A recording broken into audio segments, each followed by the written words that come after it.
폴란드의 새벽 하늘이 정적을 가르며 갈라졌습니다. 러시아가 투입한 자폭 드론 이란제 샤헤드 136을 개량한 계란, 이 무인기가 나토 회원국의 영공을 은밀히 뚫고 들어온 순간이었습니다. 단순한 추락이나 항법 오류가 아니었습니다. 실제 전장에서 쓰이고 있는 실전형 드론이 날개를 펴고 폴란드 농촌 한복판에서 폭발했습니다. 불길은 옥수수밭을 삼켜버렸고 농가의 유리창은 산산조각 났습니다. 다행히 새벽 시간이어서 인명피해는 없었지만 그 순간 유럽 전체가 충격에 휩싸였습니다. 이는 단순한 사고가 아니라 러시아가 나토의 집단방위 체계를 시험한 노골적 도발이었기 때문입니다. 더 놀라운 사실은 드론이 120km 이상을 비행했음에도 폴란드 방공망은 단 한 번도 경고음을 울리지 못했다는 점입니다. 폴란드가 자랑하던 패트리엇 방공 시스템과 나삼스, 각종 레이더는 그림자처럼 숲과 지형을 타고 낮게 스며든 드론을 잡아내지 못했습니다. 유럽 언론들은 이 사건을 두고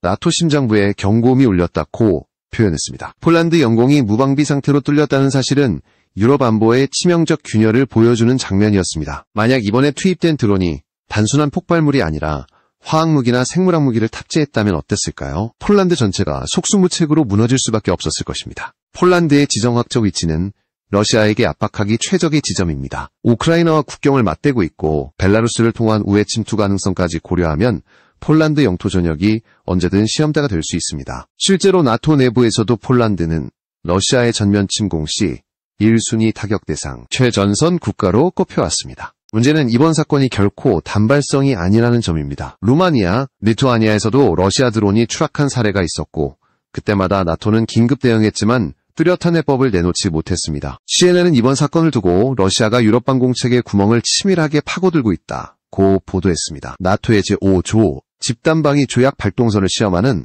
일종의 실전, 리허설이라는 것입니다. 폴란드 내부 분위기도 심상치 않습니다. 여론은 국가 방위력 강화를 요구하며 들끓고 있습니다. 정부는 즉각 군사적 대응 옵션을 검토하고 있습니다. 하지만 단순히 무기를 늘린다고 문제가 해결되지 않는다는 사실이 더 두렵습니다. 왜냐하면 이미 폴란드는 패트리엇 시스템을 보유하고 있었지만 저고도로 침투하는 소형 드론을 탐지하지 못했다는 사실이 뼈아픈 현실로 드러났기 때문입니다. 첨단 무기를 보유하고도 그 무기가 무용지물이 되는 순간 나토가 자랑하던 방공망은 허상으로 전락합니다. 이번 사건은 유럽인들에게 뼛속 깊은 공포를 심어주었습니다. 전투기, 미사일, 탱크의 충돌이 아닌 단지 2만 달러, 한화 약 2,600만원짜리 드론 한 대가 수백만 달러짜리 방어체계를 무력화시킨 장면이었기 때문입니다. 이는 러시아가 펼치는 전형적인 비대칭 전술이었고 나토는 그 간단하지만 치명적인 전술 앞에 무방비로 노출되었습니다. 폴란드 농촌의 불길은 단순한 화재가 아니라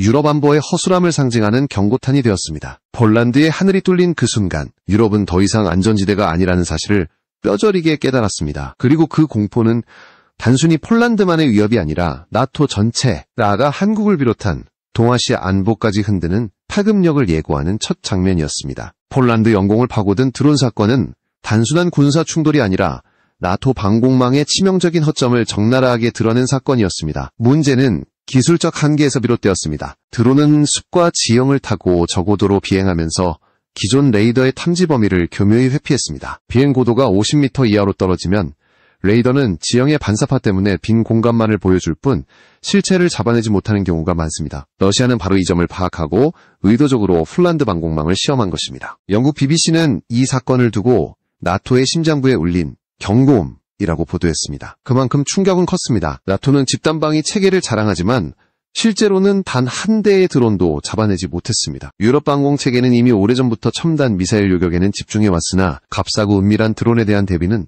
턱없이 부족했습니다. 이번 사태는 그 취약점이 그대로 드러난 사례였습니다. CNN은 러시아가 나토의 대응 태세를 치밀하게 시험하고 있다고 지적했습니다. 단순한 도발이 아니라 나토 제5조 발동선을 건드리는 실험이라는 분석입니다. 루마니아와 리투아니아에서도 유사한 사건이 있었지만 나토는 뚜렷한 대응책을 내놓지 못했습니다. 러시아는 이런 저강도 도발을 반복하면서 유럽 방공체계의 구조적 결함을 확인하고 있는 셈입니다. 폴란드 내부의 불안도 커지고 있습니다. 정부는 즉각 군사적 보강을 선언했고 패트리엇과 나삼스뿐 아니라 적어도 드론을 막기 위한 스카이가드, 아이언돔 같은 체계 도입을 본격적으로 논의하기 시작했습니다. 하지만 문제는 비용입니다. 드론 한 대 가격은 고작 2만 달러. 반면 이를 요격하는 미사일은 최소 200만 달러 이상입니다.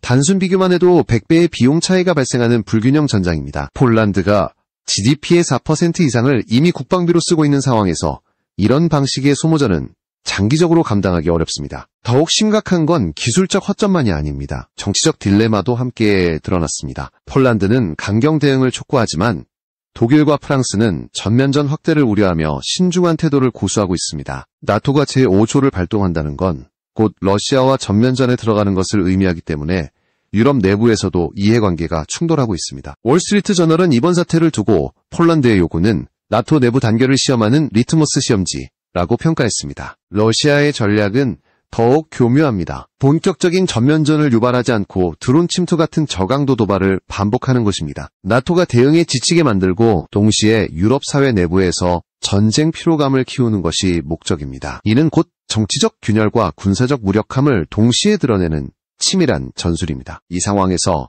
독일 연방군 보고서는 2029년까지 러시아가 나토의 대규모 공격을 감행할 가능성을 공식 경고했습니다. 프랑스 르몽드 역시 러시아의 드론 침투가 나토 집단방위의 철옹성을 흔들었다고 분석했습니다. 폴란드 하늘을 뚫고 들어온 드론 한 대는 사실상 유럽 안보 전체가 흔들리는 거대한 균열의 시작이었던 것입니다. 만약 이번 사건의 드론이 폭발물이 아니라 화학무기나 생물학 무기를 탑재하고 있었다면 상황은 훨씬 끔찍했을 것입니다. 폴란드 전역은 속수무책이 될 수밖에 없었고 이는 곧 유럽 안보의 근본적 위기를 의미합니다. 폴란드는 지정학적으로 러시아에게 가장 민감한 압박 지점입니다. 동쪽으로 길게 뻗은 국경은 방어가 어렵고 벨라루스를 통한 우회 침투 가능성까지 고려하면 폴란드는 러시아의 실험장이나 다름없습니다. 나토 내부에서도 폴란드는 전장의 최전선 국가로 규정되어 왔습니다. 문제는 러시아의 이번 움직임이 단발적 사건이 아니라는 점입니다. 루마니아와 리투아니아에서도 러시아 드론이 추락하는 사건이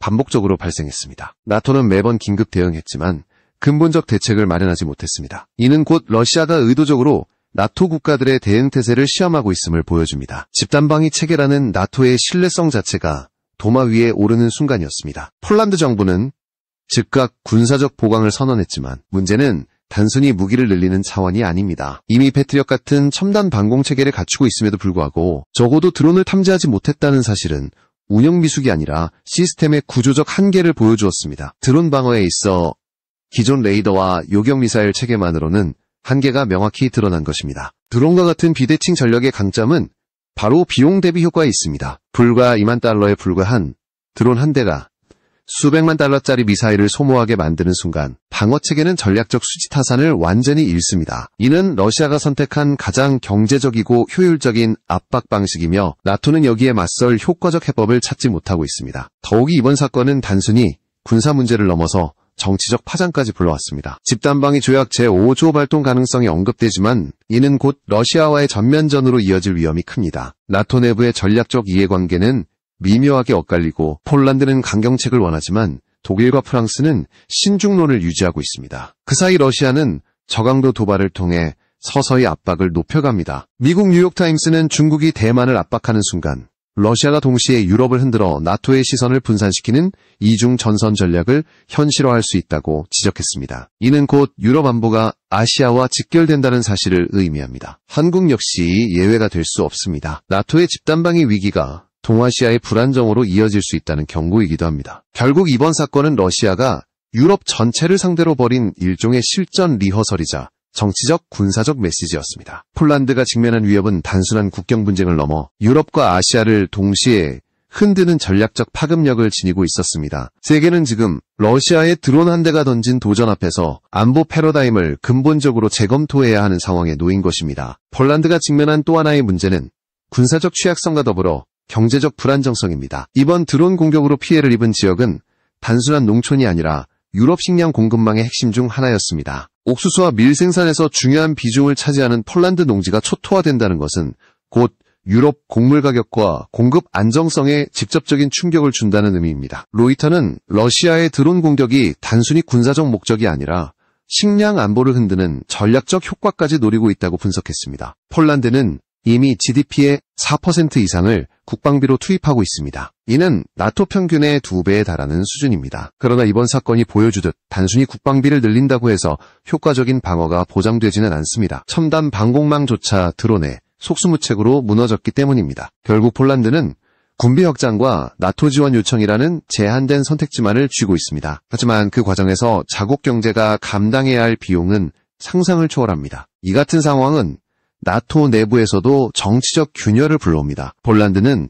집단방위 조약 5조 발동을 강력히 요구하지만 독일과 프랑스는 전면전 확대를 우려하며 주저합니다. 만약 실제로 발동된다면 이는 곧 러시아와의 전면전을 의미하기 때문입니다. 월스트리트 저널은 폴란드가 요구하는 집단방위 발동 논의는 나토 단결을 시험하는 리트머스 시험지라고 평가했습니다. 러시아는 전면전으로 나토를 자극하기보다는 드론 침투와 같은 저강도 도발을 반복하며 압박 강도를 높이고 있습니다. 이는 나토가 지치게 만들고 동시에 유럽 사회 내부에서 전쟁 피로감을 쌓게 하는 전략입니다. 실제로 러시아는 우크라이나 전쟁 이후 이란제 샤헤드 계열 드론을 개조한 계란, 이를 대량 생산하면서 전장에 투입하고 있습니다. 생산 단가는 낮고 속도는 빠르기 때문에 유럽이 방어에만 매달릴 경우 손실은 기하급수적으로 커질 수밖에 없습니다. 이 와중에 폴란드는 이미 한국산 K2 전차, K9, 자주포, FA-50 경전투기를 대량 도입하며 전력을 강화해왔습니다. 이는 러시아 압박에 대응하기 위한 전략적 선택이지만 동시에 자국만의 방위력으로는 한계가 있음을 보여주는 사례이기도 합니다. 병력 규모가 20만 명에 불과한 폴란드가 러시아의 대규모 동원령에 맞서 독자적으로 버티기란 불가능에 가깝습니다. 따라서 사실상 나토의 집단방위 체계가 유일한 생명줄이 되는 현실입니다. 한국 역시 같은 문제를 경험했습니다. 2022년 북한 무인기가 수도권까지 침투했을 때 군은 제대로 대응하지 못했습니다. 이후 한국은 레이저 요격 무기와 한국형 CAWS-2 개발을 추진하며 무인기 방어체계 구축을 서두르고 있습니다. 이는 곧 폴란드가 직면한 현실과 정확히 겹쳐집니다. 중소형 드론 방어체계 없이는 나토든 한국이든 안전을 보장할 수 없다는 교훈이 분명히 드러난 것입니다. 따라서 이번 사건은 단순히 한 국가의 위기를 넘어 유럽 전체, 더 나아가 아시아 안보구조까지 뒤흔드는 경종이 되었습니다. 폴란드는 군사적 취약성, 경제적 부담, 정치적 고립 위험이라는 3중 위기 속에 놓였고 이는 결국 다음 단계에서 근본적인 선택을 강요받게 될 수밖에 없었습니다. 폴란드가 마주한 선택지는 명확했습니다. 첫째, 나토에 강력히 압박을 가해 집단방위 조약 5조 발동을 현실로 만드는 것. 둘째, 자국 단독 방위력 강화를 추진하는 것입니다. 그러나 어느 쪽도 쉽지 않았습니다. 전면전을 피하려는 나토의 신중한 태도 속에서 폴란드는 외교적으로 고립될 위험이 있었고 반대로 독자적 군비 확장을 선택한다면 경제적 부담은 감당하기 어려울 수준까지 치솟게 되었습니다. 말 그대로 진퇴양난의 상황이었습니다. 이때 주목받은 카드가 바로 한국의 KF-21 보람의 전투기였습니다. 2025년 8월 폴란드가 약 5조 원의 예산으로 최대 80대까지 KF-21을 구매할 수 있다는 전망이 제기된 것입니다. 이는 단순한 무기 구매가 아니라 정치 외교적으로도 큰 의미를 지니고 있었습니다. 미국은 폴란드의 핵심 군사 파트너지만 동시에 자국 무기 판매를 우선시하는 정책 기조를 유지합니다. 반면 한국은 이미 FA-50 수출과 천무 다연장 로켓 공급을 통해 폴란드와 신뢰관계를 쌓아왔습니다. 따라서 KF-21 계약은 단순한 구매를 넘어 항공산업 기술 이전, 현지 조립 라인 구축까지 포함할 수 있는 산업동맹 성격을 띱니다. 폴란드가 최근 체결한 F-16 현대화 계약 역시 표면적으로는 전력 강화처럼 보였지만 실질적으로는 KF-21 필요성을 더욱 부각시킨 결정이었습니다. F-16을 최신 블록 70 수준으로 개량하는 데만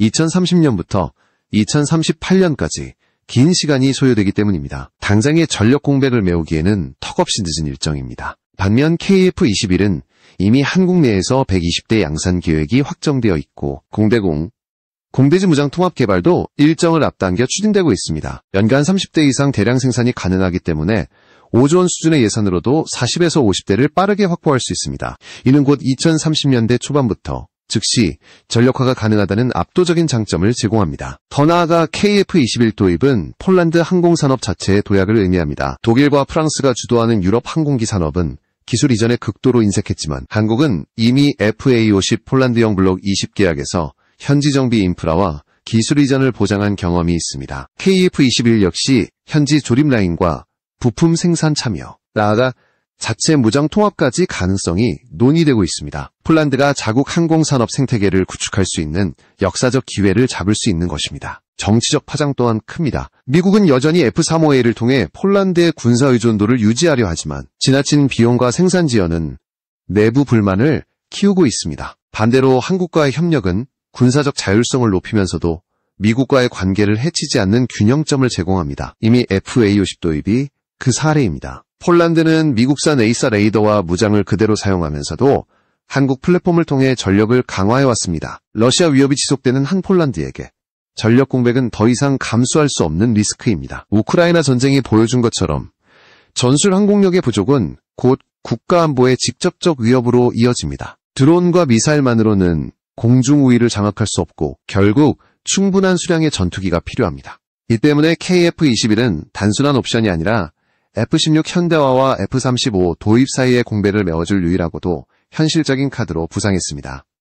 폴란드가 KF-21 보람의 도입을 본격적으로 추진한다면 그 과정은 크게 3단계로 구체화될 수 있습니다. 첫 번째는 정치적 신호와 협상입니다. 이미 2024년 하반기 폴란드 공군사령관이 직접 한국을 방문해 KF-21에 탑승하고 성능을 검증한 사례가 있습니다. 이는 단순한 시찰이 아니라 본격적 협상의 시작으로 평가됩니다. 특히 FA-50 블록 20 도입 경험을 통해 폴란드 국방부는 한국산 항공기가 나토 운영체계와 충돌하지 않는다는 확신을 갖게 되었습니다. 두 번째는 재정 배분과 사업 구조입니다. 폴란드는 이미 F-16 현대화에 5조 원을 확정했지만 당초 10조 원으로 예상되던 계약에서 절감한 나머지 5조 원이 남아있습니다. 이 금액으로 KF-21 기본형 40대를 확보할 수 있고 금융 패키지를 활용하면 최대 60에서 80대 규모의 대형 계약도 가능합니다. 이는 F-16 현대화와 F-35 도입 사이에서 발생하는 공백을 단숨에 메워줄 수 있는 현실적 해법입니다. 세 번째는 현지 생산과 기술 이전입니다. 폴란드는 단순 구매가 아니라 항공산업 육성을 목표로 하고 있습니다. 따라서 KF-21 계약에는 현지 조립라인 건설과 부품 생산 참여, 나아가 항전장비 공동 개발까지 포함될 가능성이 큽니다. 실제로 K2 전차와 K9 자주포 도입 시에도 폴란드는 현지 생산을 조건으로 내걸었습니다. KF-21 역시 PGZ와 KAI가 합작 형태로 생산 정비를 연계하는 시나리오가 유력합니다. 정치 외교적 효과도 주목할 만합니다. 미국 입장에서는 동유럽 최전선 동맹국이 자국산 전투기 대신 한국산을 선택하는 것에 부담을 느낄 수밖에 없습니다. 그러나 KF-21은 F-35와 직접 경쟁하는 완전 스텔스 플랫폼이 아니고 나토 표준 장비와 무장을 호환할 수 있습니다. 따라서 폴란드가 KF-21을 도입하더라도 미국의 전략에 정면으로 도전하는 것이 아니라 동맹 내 전력 보완을 위한 보조적 선택으로 해석될 여지가 있습니다. 유럽 내부 파장도 상당합니다. 프랑스의 라팔, 스웨덴의 그리펜, 독일, 영국의 유로파이터 타이프는 모두 고비용 저효율 구조라는 비판을 받고 있습니다. 폴란드가 KF-21을 대량 도입한다면 체코, 루마니아, 핀란드 등 다른 중견국들도 관심을 가질 가능성이 높습니다. 실제로 일부 국가는 이미 FA-50과 KF-21 관련 자료를 비공식적으로 검토하고 있다는 보도가 나왔습니다. 폴란드가 선도적 구매자가 된다면 KF-21은 유럽 시장 진출의 교두보가 되고 한국 방산의 입지도 크게 확대될 것입니다. 군사적 효과를 정량적으로 살펴보면 만약 폴란드가 F-16 현대화에 5조 원, KF-21 도입에 5조 원을 각각 투입한다면 2030년대 초반에는 F-16V 48대, KF-21 40에서 50대, F-35A 32대, FA-50 블록 20-20여 대라는 구조가 완성됩니다. 총 130에서 140대 규모의 혼합 전력으로 현재보다 2배 이상 증강된 수치입니다. 러시아의 압도적 기체 수량에 비하면 여전히 열세일 수 있으나 동맹국 전력과 결합한다면 동부전선에서 최소한의 억지력을 확보할 수 있습니다. 무엇보다 이 조합은 단순히 수량 증가가 아니라 세대별 균형을 의미합니다. F-35가 전략 스텔스, KF-21이 다목적 전술기, F-16V가 안정적 주력, FA-50이 경량 보조 전력으로